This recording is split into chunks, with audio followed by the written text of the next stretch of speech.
business heavy classes, whatever, and I was like, this isn't right. Then I walk on a set like, these are my people. So I'm incredibly lucky to have that. But that day was rehearsal, and I had never done a rehearsal before. And for some reason, I decided to try to go 125% on my acting and rehearsal. There's people painting walls in the background, and I'm trying to act all dramatic, and everyone else is kind of just chill. And I'm like, what's going on? Why am I trying to do this? It feels weird. And I remember kind of crying a little bit on the way home, because I was like, was this all for nothing? Because all these people are fantastic and amazing, and yet it just didn't feel right when I was acting. And my thing was, yeah, I have to do my job. And within that short couple hours that I was there, I really kind of cared about these people and their grade. I wanted to make sure they got an A. So I kind of let go of all the stress and was like, okay, it doesn't matter. If it goes great, it goes great. If it doesn't, I just had an experience that not many people have. I went in there and I went to do my job, and they had me stand in the soundstage. It was a big, giant soundstage, one of the dark sound stages. And they were shooting different scenes. There was 4 other actors. They were shooting their scenes. I came in that day, and they had me like, oh, we're not going to shoot your scenes yet. Like 15 minutes. Go stand on the other side of go stand over there. So I was standing in the soundstage on the corner, dark corner. There's like a couple furniture. I was just kind of sitting on one of the old couches. 15 minutes turned into 3 hours. And I'm sitting on the dark side of the soundstage in a corner by myself, pacing, trying to stay in character for 3 hours, just walking around. And then eventually they came back. It was like 7:15. I was like, oh, we're not shooting your scenes today. And I'm standing there in the soundstage, and not only are they not shooting my scenes, they went over and they said, why aren't you in the green room? And I was like, no one told me there was a green room. I had never seen a green room before. I was like, no one told me there was a green room. And they was like, come on, we'll go to the green room. Went to the green room, 5 minutes. They were like, okay, it didn't work out. We're gonna shoot it tomorrow. So they was like, can you come back tomorrow morning? I was like, yes, I can come back tomorrow morning. So I went in, we went in, stayed in character as much as possible, and shot the thing in 15 minutes.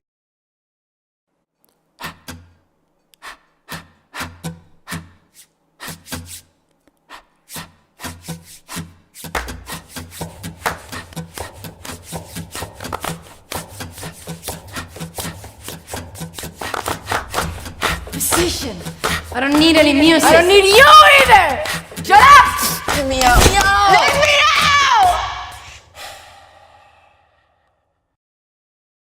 Well, I'm involved in this movie, in this feature film, and it's called Love Trap. Super amazing film. Everybody involved is doing a wonderful job. From the director to the director/writers to the crew, everybody on the lovely crew, then to the cast. And just the entire setting in general, the environment is just so welcoming, and everybody is so diverse. But we all come collective to help invest into this vision that the director and everybody has of their own, but we all come in and just make it to be beautiful. So I can't wait for y'all to see it.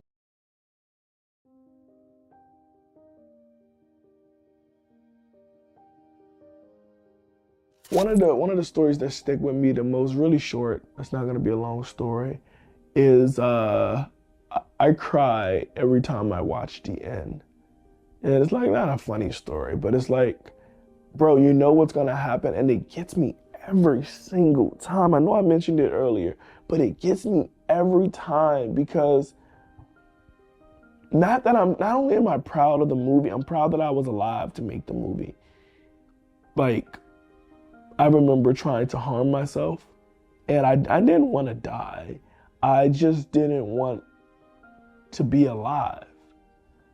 And I had to really look at the scale and stop putting myself in that situation where I would test to see when I know that I didn't want. So just being able to see the movie come to life, and for me to be alive to see it, for me to be alive to make it, I never thought I would be able to do that. And it's probably not like a story, but like, that's where those tears come from. The tears come from, I really survived, and so can you. You know, when you're in those moments and you're like, the panic is like so real. It's like you think that feeling nothing is better than feeling everything all at once. And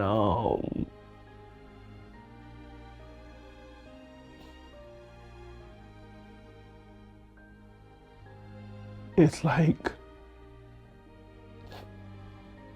it's okay. You know what I'm saying? It's really okay to feel it, you know? And sometimes the feelings get overwhelming and you don't want to feel it. And it's like, it's okay to have grief.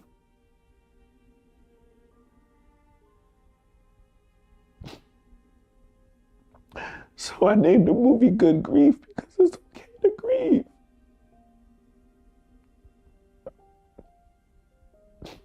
It's okay to hurt. It's okay to feel. It's okay to not be okay. Just having things to push you on to the next day, that's the secret. The secret is having techniques that can get you over to the next day, because sometimes like that next day just really shows you that everything was going to be okay. And I'm just so grateful because everything, it was okay. And I thought it was the end. It felt like the end. It felt like nothing would feel better, but here I am. I want y'all to know it's gonna be okay. So yeah, just give me a second. So today's show, we try to have guests on every week, and so part of, aside from today, but on any given day, you know, I'm searching for artists to interview. I'm reaching out. I have artists that reach out to me as well, looking how they can be a part of the show. From there, it's, you know, promotion of their interview and all that legwork on top of my regular 9-to-5 grind. You know, I drive for a living, so I'm always out of town. I'm always going all the way up to Michigan, and in that whole day, really, it transpires into the whole week, really, because every from day to day, as I'm editing videos of these interviews, I'm posting them. Again, corresponding with different artists from everywhere, making sure I get them to send their music first. And half the artists that I don't even know, I have to listen to their music first. If I don't really like it that much, then I have to say to myself, you know, is it worth me interviewing someone that I'm not really feeling their music, or is it just me that's not really feeling it? And sometimes I'll send it to Fuego, be like, here, check this out, tell me what you think. Or sometimes I'll say to myself, man, these guys got a ill following. Maybe it's just something I'm not up on yet, you know what I'm saying? So I have to just say, okay, I'm not rocking with it too much, but it is supportable, you know? And then from there, just try to connect everything. My day was cool for the most part. Let me see. I woke up this morning. Nah, I wouldn't say the morning. We woke up like 1 o'clock. It was like 1, 2 o'clock when we woke up, yeah. Lady said we had a long night though. You know, I got up, rolled up some good weed. You know, got blazed. Went in the car, got there and chilled out, listened to some beats. And then, you know, my homies got up. We all went back up to the hotel room. I told them we were about to hit up the mall and stuff. Go cop some fit, shoes. Hey, my name is Emmanuel Simms, and you're watching Rising Filmmakers.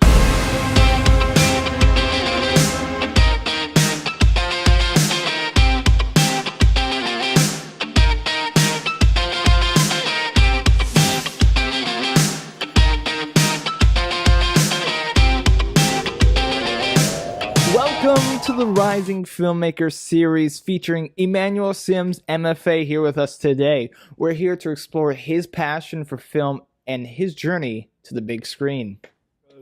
I've always been fascinated by movies. As a kid, we would sit around as a family and we'd watch them over and over again. We had about 30 VHS and we just circulate them all over again as a family, and it really sparked something within me. And I knew then that I wanted to do more than just be a viewer. So I pursued my master's degree in film later on in life. And I realized that that was the missing piece of the puzzle that I've been waiting for. And it allows me to create on a different aspect. Making movies is like, it's for me, it's high level problem solving. It's like you got to get all these different pieces to make the picture look like the one on the box. So I really enjoy just the trial and error, just the learning curve of it, the persistence, having the grit you have to make it through with it. That's incredible. What has been your most rewarding experience as a filmmaker so far? Well, that's easy. Last year, I was able to be a line producer on my first feature film called Love Trap. And this movie starred Khalil Kain, who was in Tupac Shakur's Juice. And it was super exciting for me because I'm like, oh my God. Like, I used to watch him on Girlfriends and like, I'm like getting him water, you know what I'm saying? And we had like these really deep conversations. And like, he knew that I was on a deeper journey for manifestation. He could tell, based off the conversations that we were having. And I just went up and asked him, I'm like, yo, how do you tap in? And, we got into it and he was like, letting go.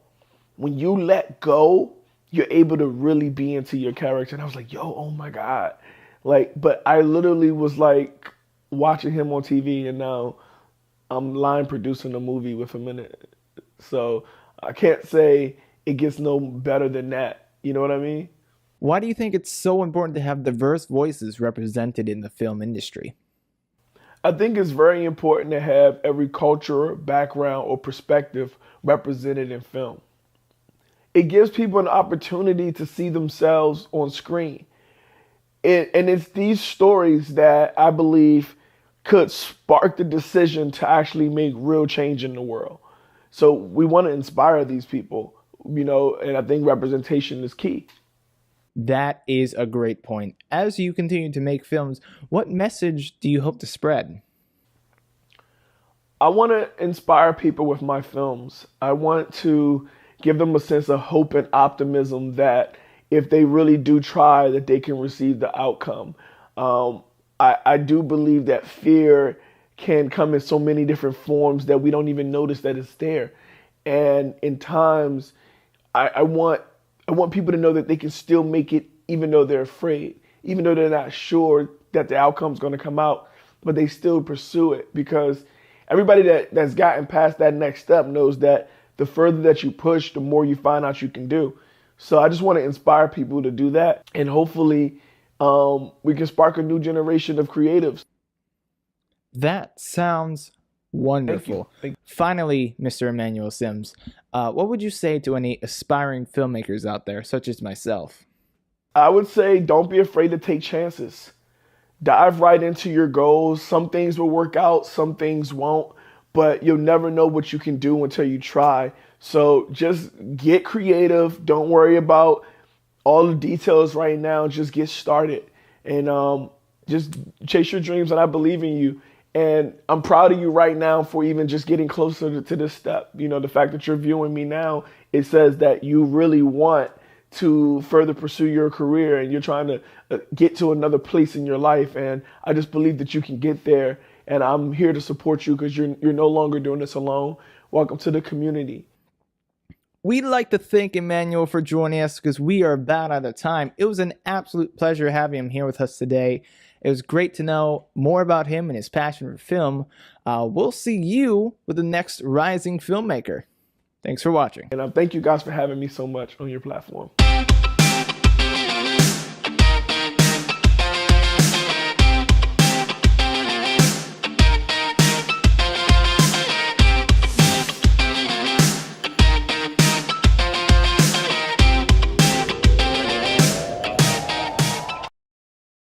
Today I watched a masterclass by Willie Paul Womack Green on his song with LMA Philosophy called Riverside.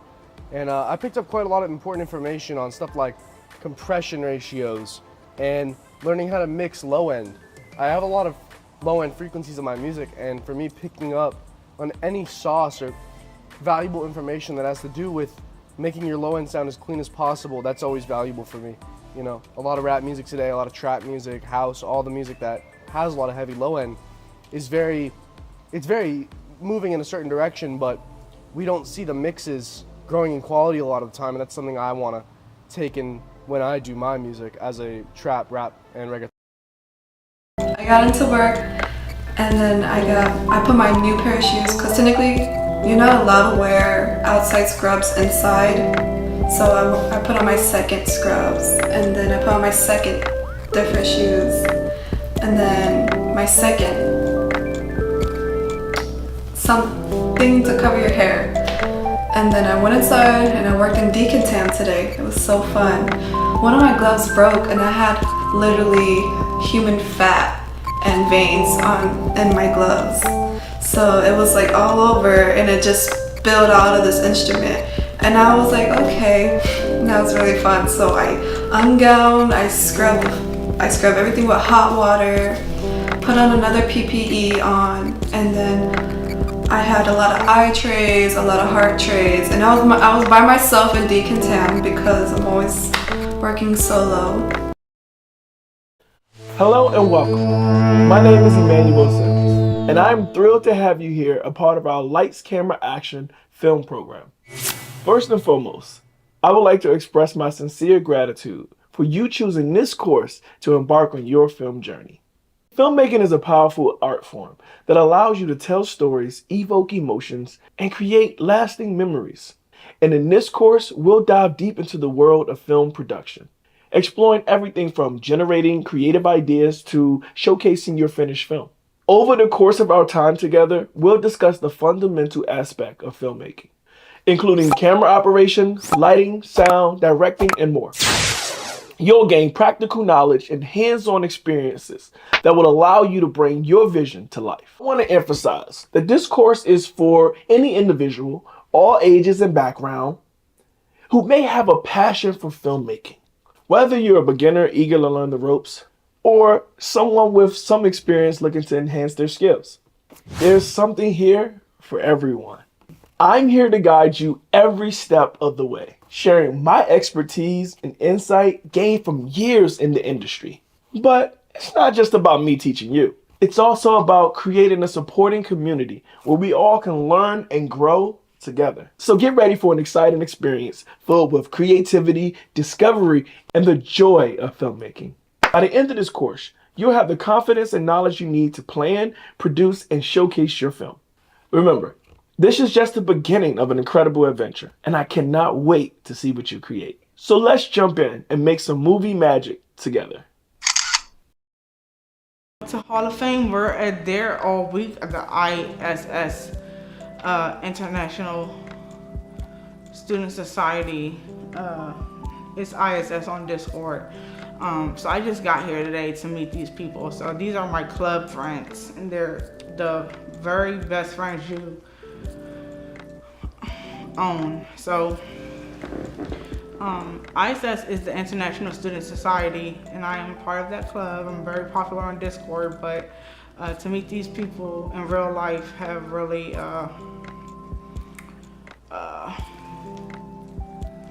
brought me a marvelous balance. It's like I'm a Rasta, I might grab some fish out the sea, but I'm a city boy, you know what I'm saying? I need Wi-Fi, you know what I mean?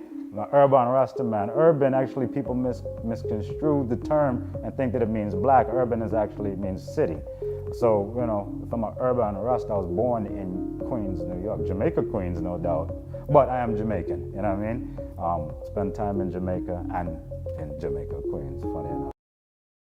So you have an idea, a brilliant concept for a movie that has been brewing in your mind. You can see it on the big screen, captivating audiences, leaving a lasting impact. But what now? How do you turn that idea of yours into a reality, bringing it into a full-fledged film?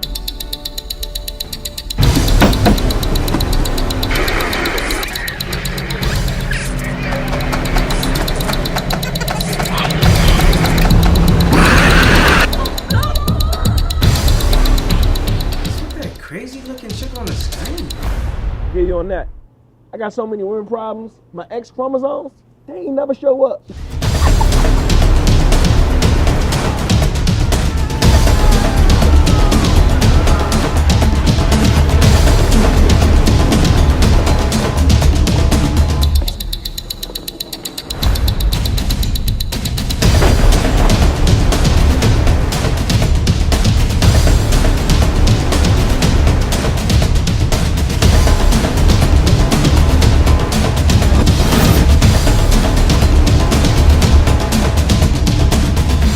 where we come in.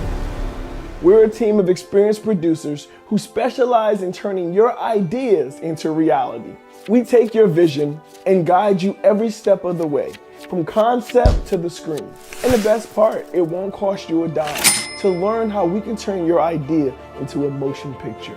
Schedule your consultation today with our team of expert producers. We'll listen to your ideas, provide guidance on the entire movie-making process, and discuss how we can bring your vision to life.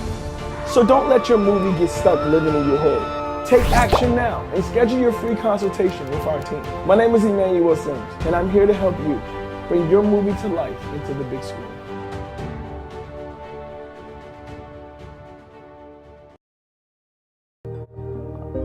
It's a mess, you know. It's a mess globally. Everything went up. Money is losing value. You know, everything going up. So I have to secure my source of food first. And me and my friend, we just purchased 1 acre, and then now the second one. So that one already have a pit, and we dig a little bit deeper. We're gonna get some water, you know. So I have my own source of food and water to secure my future. Oh, if things go back to how it was before, it'll be great too, you know. But still, I'll have a garden, you know what I mean? And then one day maybe I'll take my grandkids to the garden that I grow, and you know, let them climb the tree, you know, eat the fruit off from the tree itself, you know. Like, how many people out there have that opportunity? You know, most of the fruit you eat in the market, like, they plug it from the tree at a young stage, so that when they ship, it doesn't go bad, you know. So slowly it was forced to ripe. You know what I mean? So the quality of fruit and vegetables that you eat right now are all-time low. You know, we eat frozen meat. I mean, nothing wrong with that. It's just that we could have better. Because a lot of my castmates was like 10 years younger than me, so seeing how their mindsets are during this time and seeing them go for something they really want to do, because I didn't do that at their age, and like they're doing it with the right mindset and stuff like that. It just inspires me more. Like, yeah. Although I'm at my age, I still can do it, and I'm still going to do it. But yeah, so we got to set, and I kind of chilled out in Holden a little bit with some of the extras and got to meet them. They were really cool. One of them actually bought one of my books this morning. Yeah, and I was like, oh my God. Now I got to see him again, so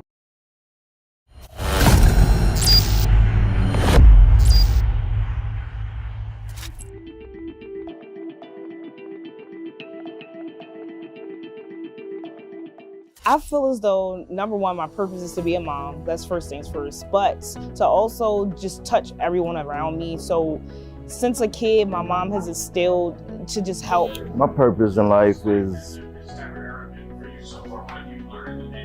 I just add towards kingdom building.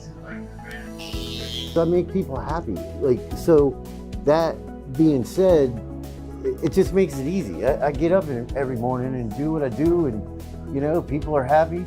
You know, I don't really get complaints, and you know, people are happy.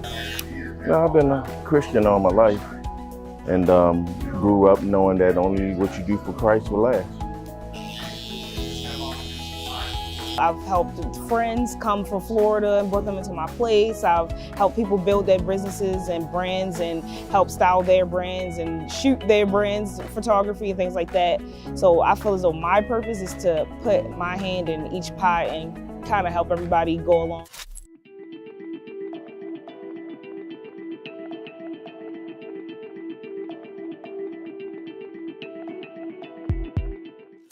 How did I discover it? It's more so, I'll say, something that's always been in me.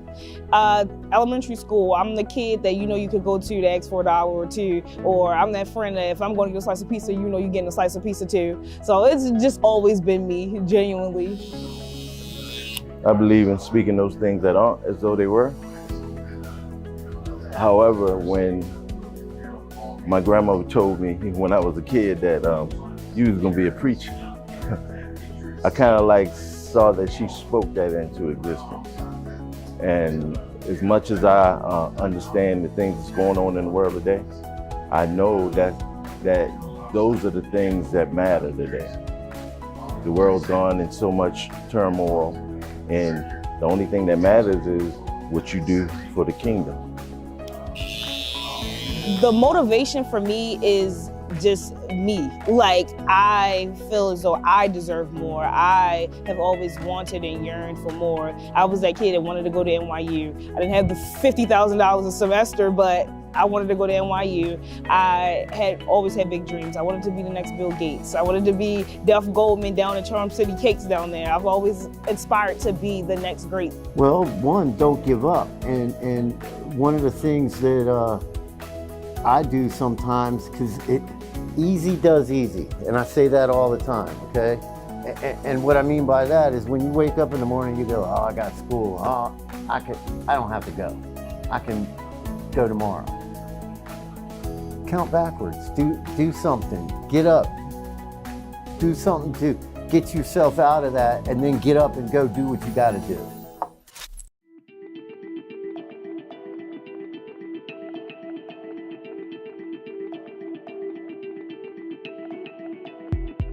Absolutely. Yeah, absolutely. Like, you know, I think one of the biggest ones that I had to overcome was myself. I'm my own worst critic. And, you know, like doing that, and once you overcome that and realize that you are a good person, you are a viable asset to the community, you know, you end up doing what you need to do. So I'll say this is something that I'm currently overcoming, which is depression. Everyone falls flat and you have to pick back up at some point. And right now, I just started to do things that made me happy again. So as simple as it seemed, I went and loaded up the Sims on my computer again. That was something that I did every single day as a teenager. I needed to make myself smile. I needed to feel like me again. I started to create more. So I actually have a sweater that I created sitting on my doorstep waiting for me right now. So just redoing those things that I know I'm supposed to be doing versus trying to figure out all of these other avenues when that's not working for me. Absolutely. You don't know my history, but ironically, I've been through so many challenges. I spent over 15 years in prison, came home and made a conscious decision that I was gonna walk, you know, in the right way today. And ever since then, I've been blessed. I've been living the abundant life.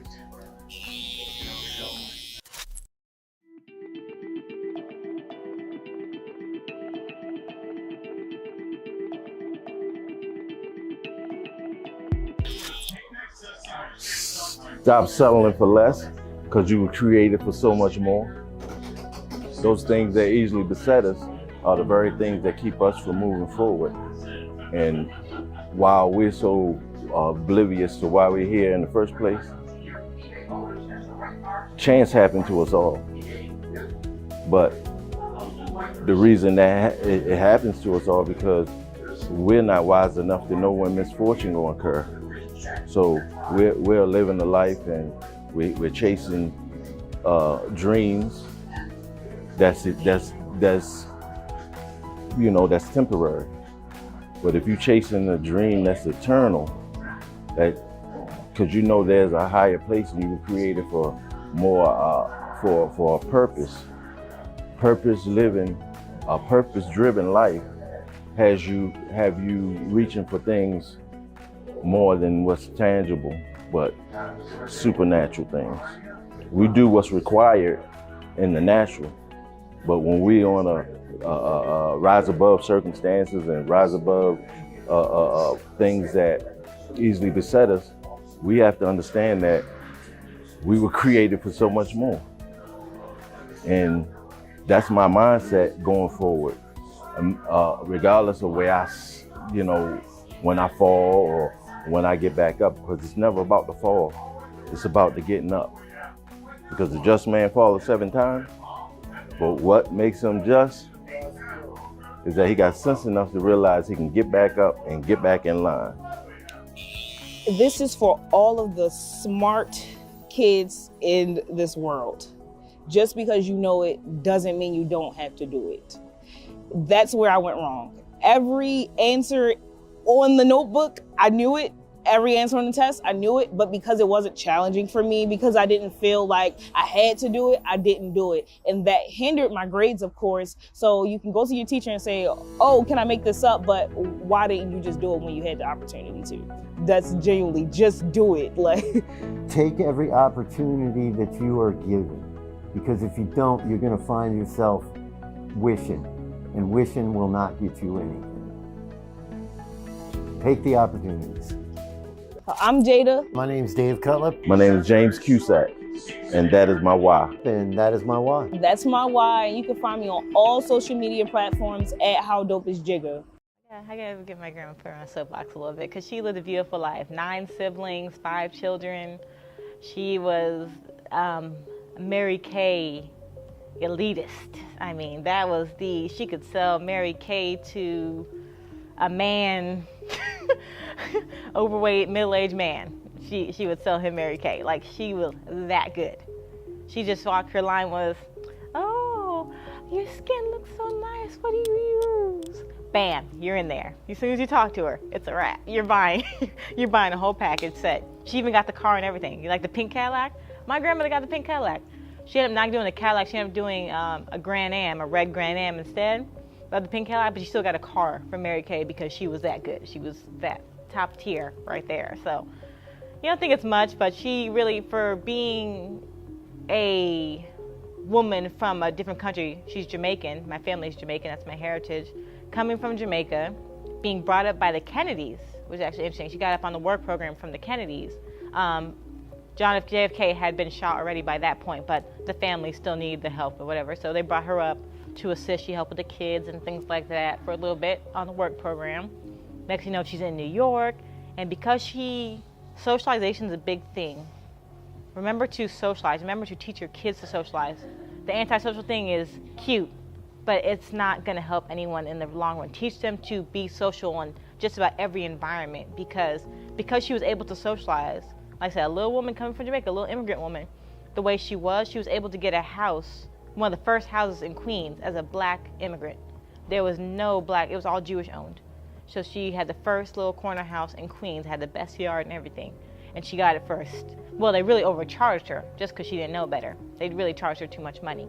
But she still paid less than, of course, what it is now. But, and this goes on to choosing your partner now. So her life just kind of exemplifies, like, step by step of what to do and what was done right and what was done well, but also what not to do. So when you're picking your partner, be very particular. I mean, very particular. Like, let's get specific.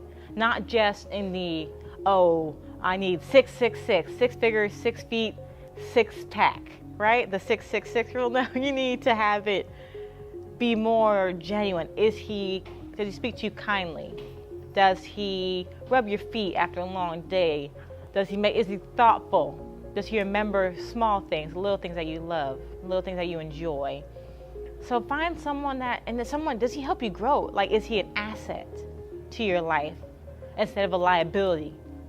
Make him be an asset, make her be an asset to your life. Your life is already okay. Let them come in and just improve that life. They just build, you guys just work a partnership, and you just build together and grow together in a beautiful way, come together. So my grandmother was one to grow. She had a house in Queens, she had a house in Long Island, and so she wanted to get more property. She was all about having property. She knew that was important, having houses was important. But the men she was with weren't thinking about it like that. They were okay with, just existing. They didn't necessarily need more. They weren't ambitious like she was. So that cost her. It stopped her from doing a lot of things and kind of getting to that next level in her life that she wanted to get to, that she's working so hard for. So just be mindful of who you're with. And so now, and now she's in her elderly age. Now she's in a nursing home with, like I said, she has her family that still loves her, but, she doesn't have her houses anymore. She doesn't have her car anymore. She doesn't have, so all that's gone. And like I said, it's New York now. So her house that was in Queens, that was I think $60,000 at the time when she bought it, is now probably what, $2 million easily, like without even blinking, in New York. And it had an attic and a basement, so she could have rented out both things. She could have had like 6 bedrooms to rent out. She rented out the bottom one. But yeah, it's just being mindful of these things. So when you get these things and pass these things on to your children, teach them how to use it appropriately, educate them on it so they know and they can use it responsibly and it continue to grow and work for them. Land is critical. Houses are nice, property is nice, but land, that's what we're missing, the land. We can't, the property is not ours. The property we never really own, because they can say, oh, we need to totally demolish your property, we'll pay you something, because the land is ours. We own the land underneath your property. And that's what's happening. That happens a few times in a few different states. So just be mindful of that. Like, you don't own the land, you own the property, and that means nothing, because they could just demolish it and they own the land, and legally they can, because it's their land. You're on their land.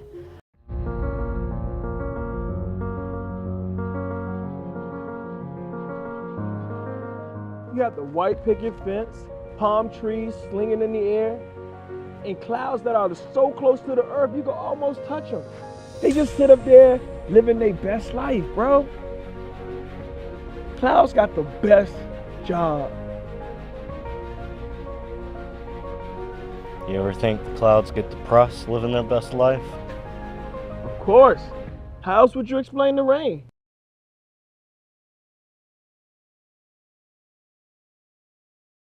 Well, congratulations, Tanisha. Thank you. This is an epic movement for not just teens, but women everywhere. Everywhere. First, we want to say welcome to That's Me Faith. Welcome to The Well.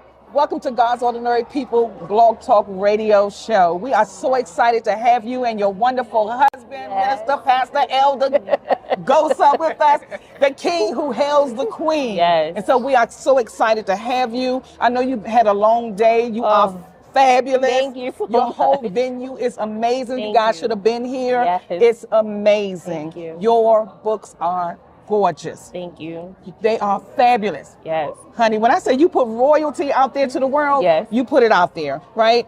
So tell us a little bit about yourself. Sure. I said keep everything down to 1 minute, but okay. Yes. Okay. So, yes, I am Tanisha Gosa, and I am definitely married to my college sweetheart, Pastor Ciandre Gosa. I am a social worker. I am a motivational speaker. I am first of all, most of all, I'm a child of God. That's first and foremost. I'm an encourager, and now I am an author. This lady, she got it going on, right?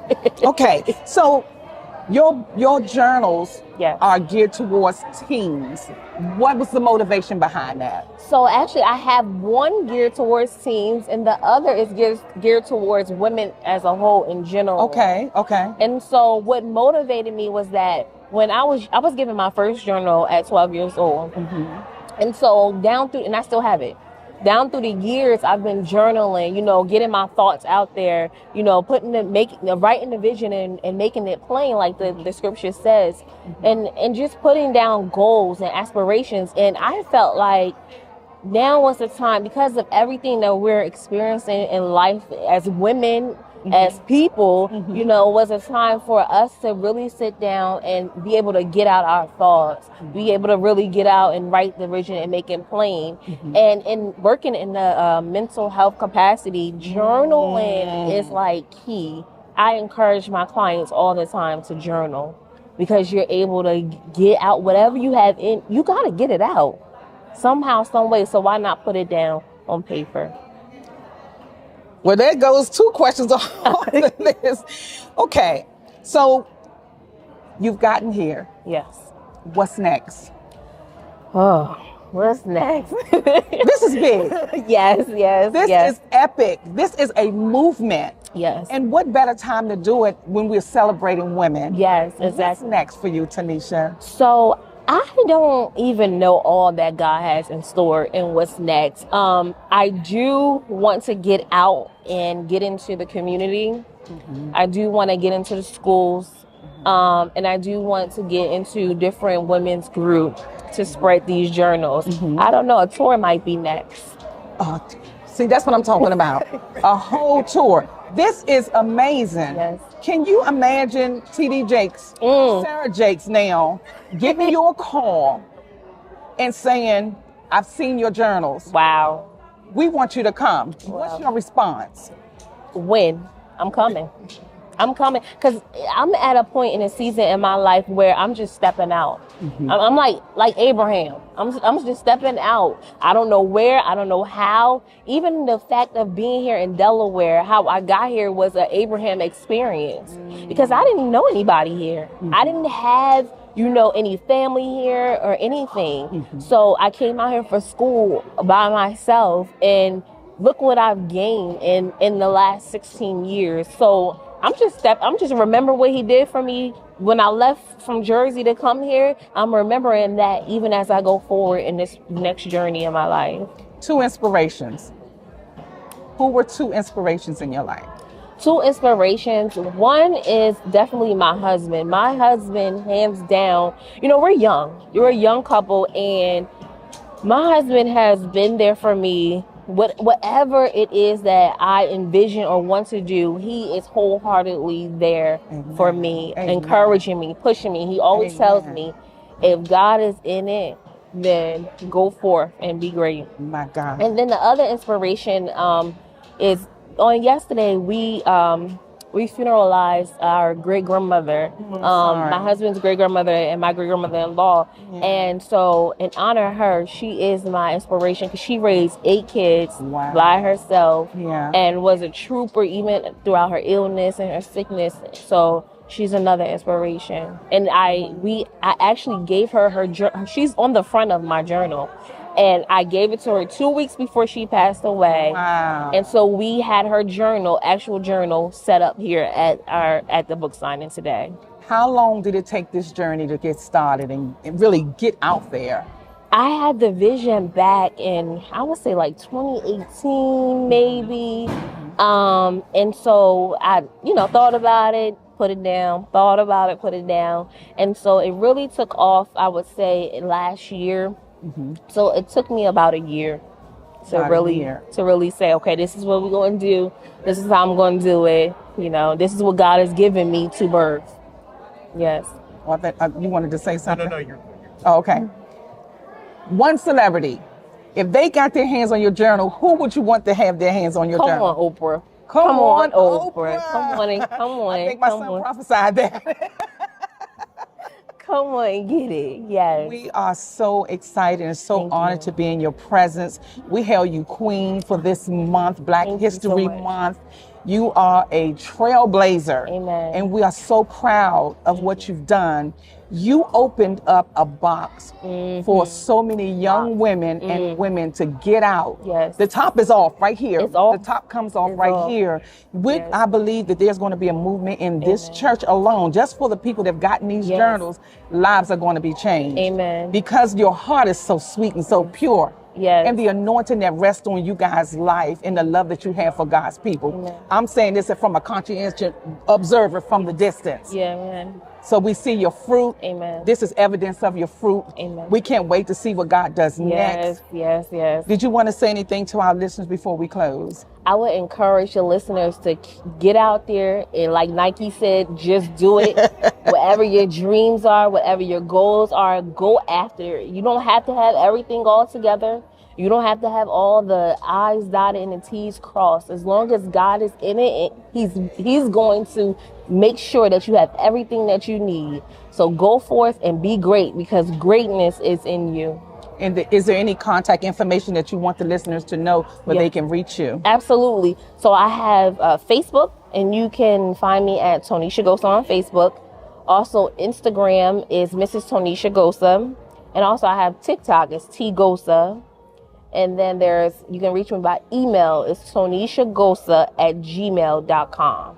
My God, you guys heard it here yourself. Women's Month. We're celebrating this beautiful woman of God, her king sitting next to her. We honor you to the highest of highs. May the Lord continue to bless your ministry. May he catapult you. Yes. Oprah, we looking for, yes. we coming for you. Yes. She get these in your hand, get these in your book club. Yes.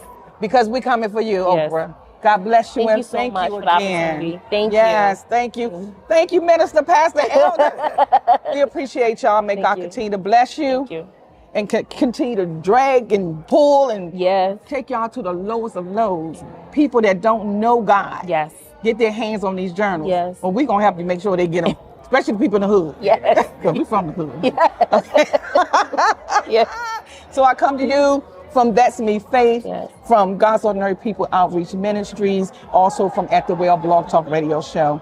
Thank you, thank you, thank you, thank you, thank you. Thank you. God bless you. Hello and welcome to A Conversation with Emmanuel Simms, where we dive deep into film, mental health, and community activism. I am Emmanuel Simms. I am a director, a producer, and the founder of In Vivo Exposure, a production company that focuses on mental health in Black and Indigenous communities through film and television.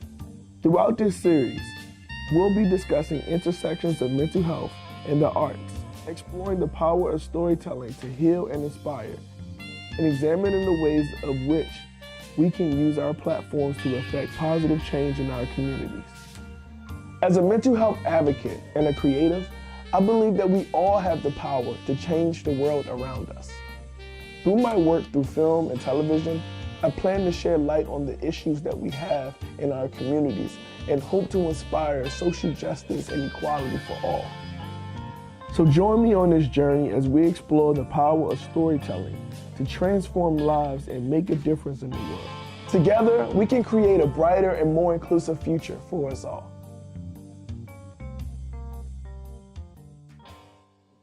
For me, I was inspired way before Good Grief was even thought of. So I started doing a master's program at the University of the District of Columbia. It was a dual master's in mental health and clinical rehabilitation counseling. And during that time, I think I've sought out the most mental health help that I could ever get, because like during the program, it's very important for counselors to go to counseling. So during that, I realized that I was very privileged to have access to these services. I realized that not everybody's gonna go to counseling. Not everybody's gonna, seek services. And when they do, sometimes it's like already really, really bad, or like to the point where, medication and things like that can come in effect. And what I realized, it's just like a tooth, a rotten tooth. If you leave it too long, it can shut down your nerve systems. It can ruin your brain. It can do all types of different things like that. So it's the same with mental health. And I realized that if we were to treat things a lot sooner in our community by at least educating and teaching little techniques to us, to our people, that we will be able to actually prevent a lot of the extreme cases.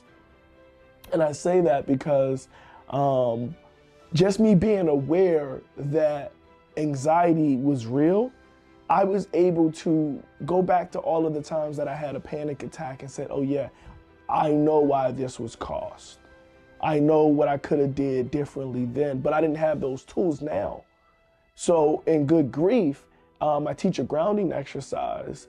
I went to film school after going to school for counseling. I said, okay, I'm not going to an office. I need to be able to teach in another different type of way. And I can tell stories visually. I wanted to be visual. So I went to film school, Full Sail. And during spring break, I said, it was like an itch that I had to scratch. I just needed to get this movie done. And I kind of felt like I portrayed the idea by making my thesis into a sci-fi film. And we'll talk about that later, the surprisingly interactive audio book. It's a sci-fi, it's the same as Good Grief, except it's a sci-fi. Same story, different genre. And I didn't really get the message across in that movie. Like the whole first screening was like, it was like weird because my friends and classmates and colleagues and teachers were there, but it was like dead silence, and I realized that the message wasn't clear. So I rushed to get Good Grief done in 2021 because I felt like I had to justify myself as an artist, because I felt like I sold out for the VFX, you know what I mean?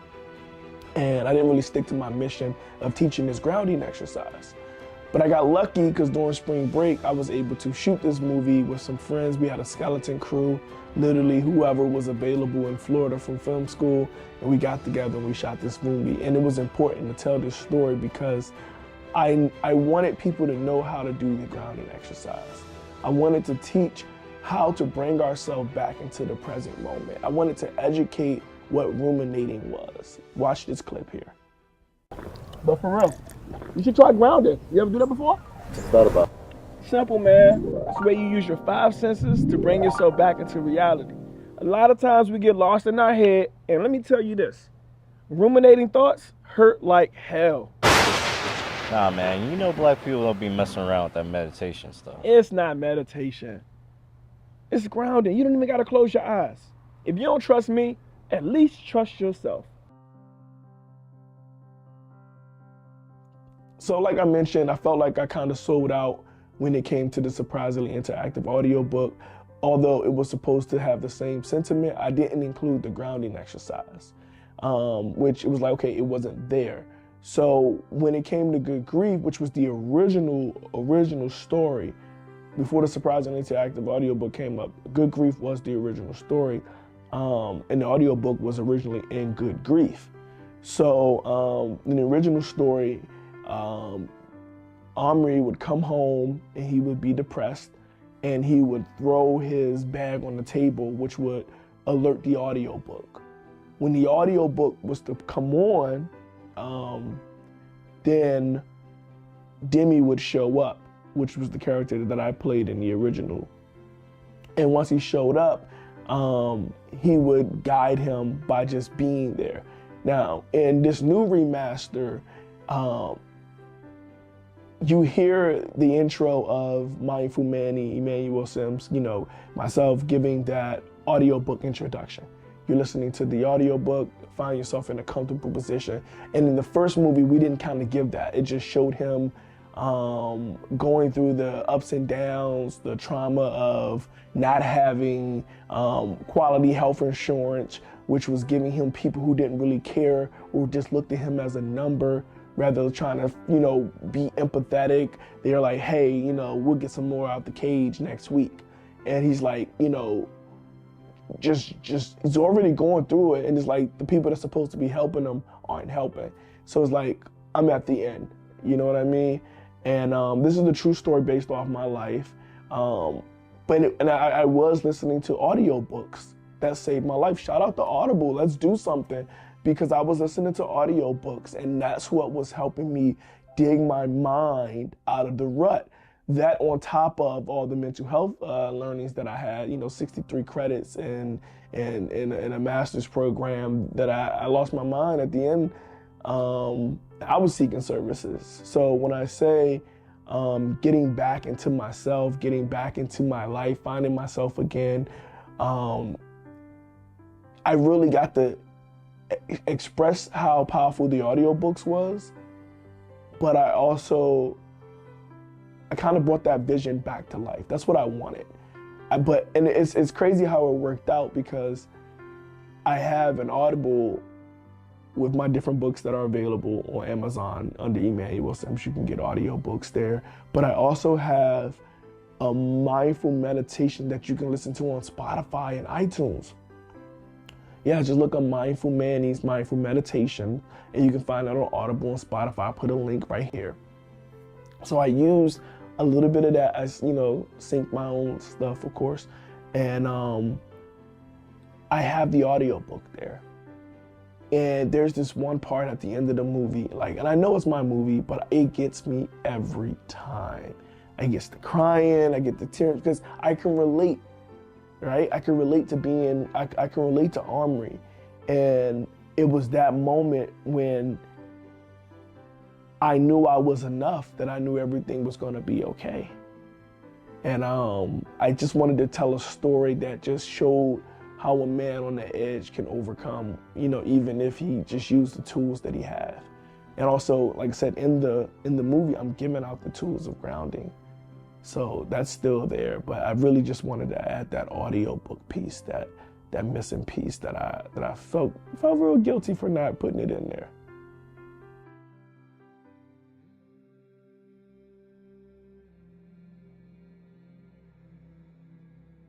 The challenges that I face producing Good Grief,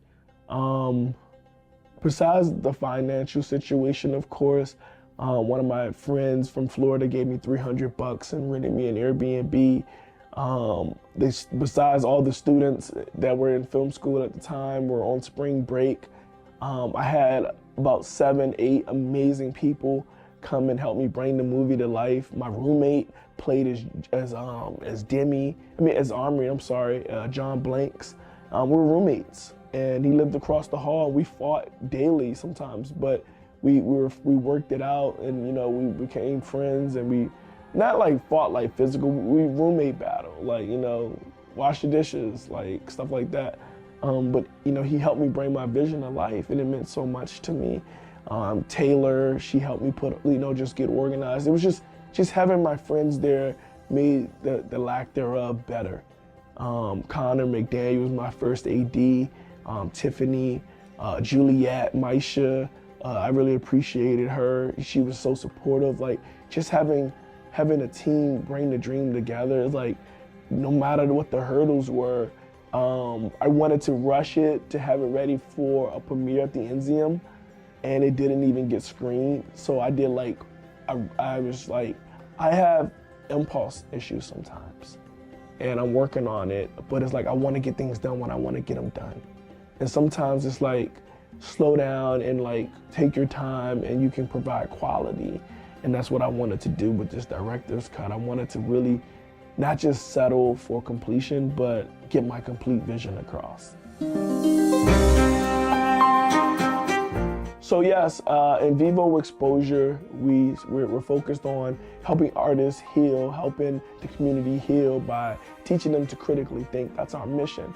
We want to assist our community heal by teaching them how to critically think, by educating them on giving them these tools, basically breaking down mental health into conversational pieces so that everybody can benefit from it. So we create social media content in the form of TikToks, dance videos that are uplifting and motivating and just inspiring people to be themselves and go all out and be them. We have a Triggered series that we're working on and we're raising money for. So if you're interested in becoming an executive producer, we have, and it's just for this year. Next year the price is going to multiply by 10, but you can get in now at $1,000 as an executive producer. Make that donation as soon as you can. Link in bio. You can make a $500 donation for associate producer. You can make a $250 donation for assistant producer. And if you're not ready to make those big donations yet, you can become a special thanks donor, and that's $50. So what we're doing is we're raising monies to shoot these projects. We have a lot of the equipment already, so it's not gonna cost us too much to get things done. And we have a very, very creative producer, myself. And yes, I know how to budget well. I don't budget to make money. I budget to put money in the film. And I know you're like, well, why is the movie gonna miss? My mission is to assist my community heal by teaching them to critically think. So if you can get with the mission and you can get with what I'm trying to do, let's work together. Let's help me help the community. I just know simple as that. Like some projects will make money, but majority of them is just educational content so that we can heal our community. And I think it's well needed, and I need your help because I can't do it without you.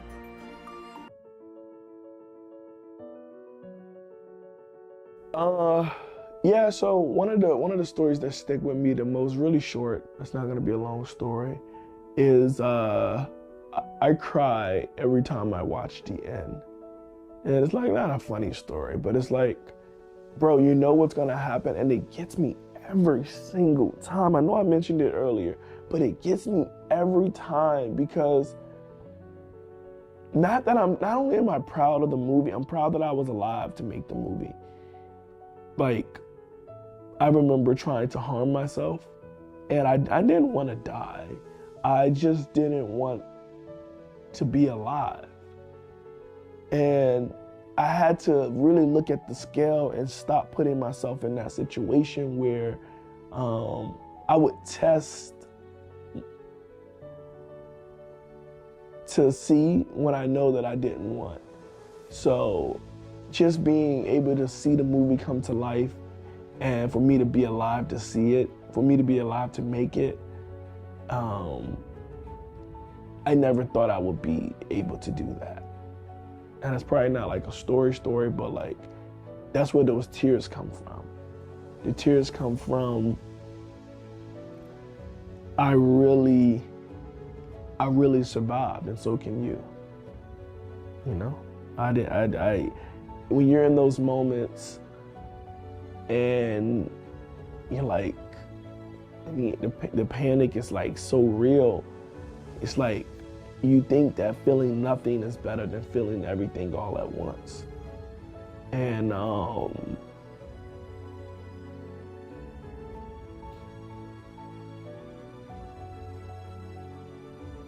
it's like it's okay. You know what I'm saying? It's really okay to feel it, you know? And sometimes the feelings get overwhelming and you don't want to feel it. And it's like, it's okay to have grief.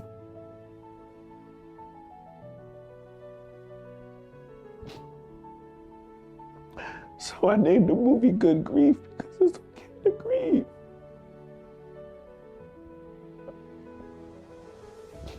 It's okay to hurt. It's okay to feel. It's okay to not be okay. Just having things to push you on to the next day, that's the secret. The secret is having techniques that can get you over to the next day, because sometimes like that next day just really shows you that everything was going to be okay. And I'm just so grateful because everything, it was okay. And I thought it was the end. It felt like the end. It felt like nothing would feel better, but here I am. I want y'all to know it's gonna be okay. So yeah, just give me a second.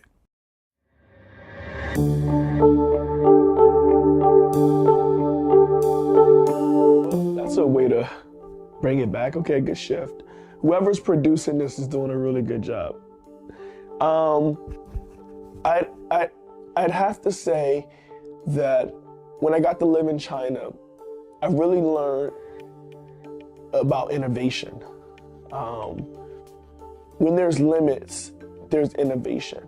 And I think that's very powerful because in the film, there's always limits, but then, right, there's innovation, right? So when I was in China, I learned that there was a limit on cars. So one of the innovative things that I noticed that people would put motors on their shopping carts so that they can still get around and things like that.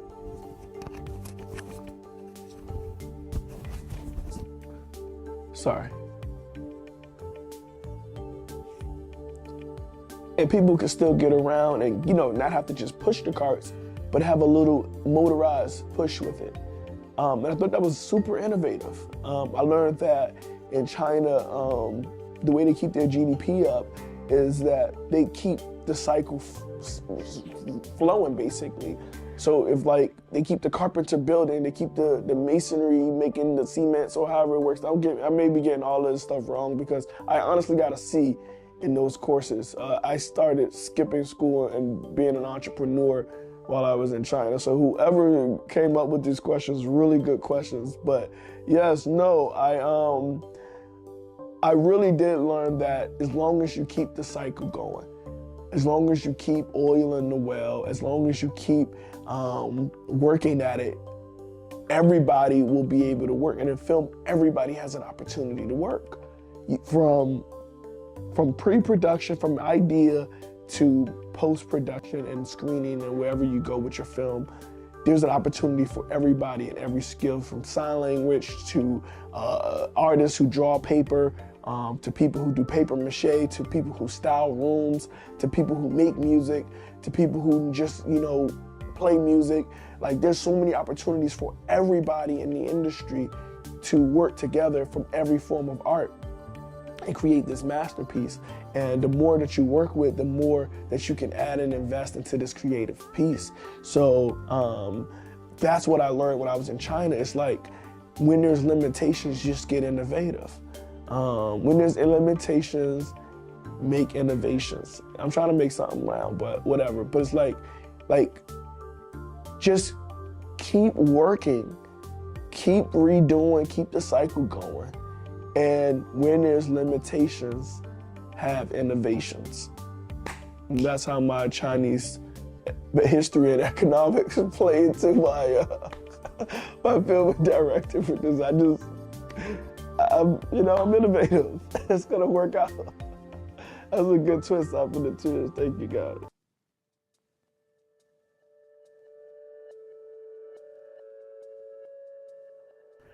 There's a couple of trigger warnings, right? There's the whole Hinton Daily.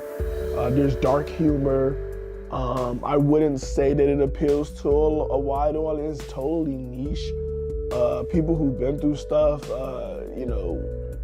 some people find humor in healing. One of their techniques in counseling is humor. It's not like a technique, but it's like a skill that you can add in a session to make the session go well. It's like you don't got beat no stick up the butt. You can actually laugh and joke with your clients, and y'all can build rapport and help them get through what they're going through. So there's a lot of dark humor. There's a lot of edgy humor. I wouldn't say that I made it relatable to all audiences, but if you've ever been through something and you've ever been on that edge, I made it for you. And it's gonna be okay. And I love you.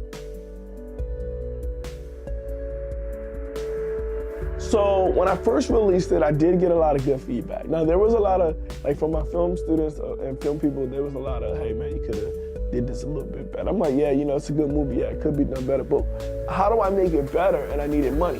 So thank you guys to all my donors. First of all, I want to say thank you to all my executive producers. Thank you to all my associate producers. Thank you to all my assistant producers. Thank you to all my special thanks guys. Thank you guys for sending me cash apps, Zelle, demos. Thank you everybody who donated to this slate through GoFundMe or bought popcorn.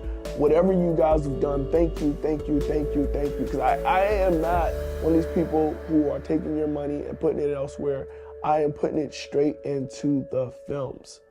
And it means a lot to me to have your support, because now I can take the films to the level that I really wanted to take them. I don't have to settle with what I could do on my own. I'm a father, I have children, and it's hard. And I appreciate you guys for making it less hard. I'm doing the Bowfinger approach, $21.84, about $2,000 in each movie, and we're trying to put them out, and you guys have been a great help. Thank you so much for taking the time to invest in our community. We really appreciate it. And to the Dripster community who are on our text blast, I love you guys so much. And if you haven't joined our community and you'd like to get on the text blast, just text me now, 240-607-5258. Now, if you want to become a donor, you can text movies to that same number, 240-607-5258. And then you'll get the links to all the opportunities to become a donor. But I just couldn't do it without you guys. And when people say that they really enjoyed it, and my aunt, my sales manager, my aunt, she's been calling. You guys probably heard from her, Aunt Gwen. AKA Miss Gwen, she